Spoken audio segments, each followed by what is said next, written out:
imágenes de la naturaleza en la mentalidad griega clásica.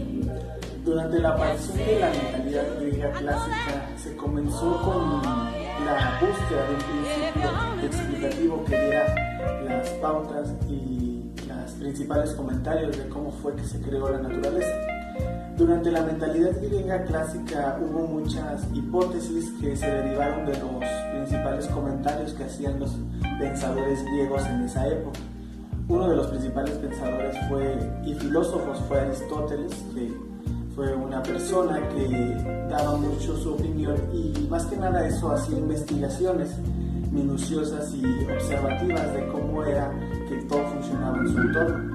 En esta parte de las imágenes de la naturaleza se vio, por ejemplo, que en esa etapa todos creían, o bueno, los griegos creían que la naturaleza había sido un regalo que les habían brindado los dioses para sustentar sus necesidades más básicas.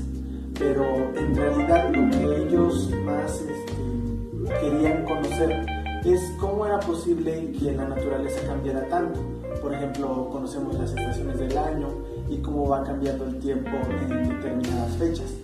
Ellos se hacían la idea y querían conocer si, al igual que la naturaleza, su asociación, su sociedad podría cambiar también con el tiempo tan repentinamente.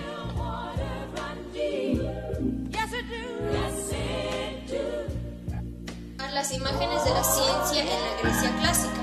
Uno de los principales filósofos fue Aristóteles. Este filósofo, además de ofrecer una sistematización del saber, también indicó el camino para el progreso de la ciencia. Utilizó la experiencia como punto de partida para todo conocimiento válido y así la demostración de sus causas y consecuencias. Dividió las ciencias en 3 sectores: las ciencias teóricas, ciencias prácticas y las ciencias creadoras o productivas. Las buscan el saber por sí mismas. Las prácticas buscan la demostración para la perfección moral y las creadoras o productivas buscan el saber con el propósito de producir objetos. La tecnología se destinaba a desarrollar transmitibles para la educación.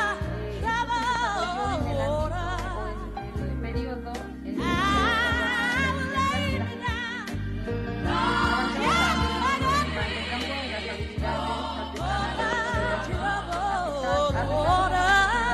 dar guía a las personas para que que estas actividades que hacían o que intentaba transmitir Aristóteles hacían que las personas o la sociedad en concreto usaran la tecnología y las artesanales como camino para seguir.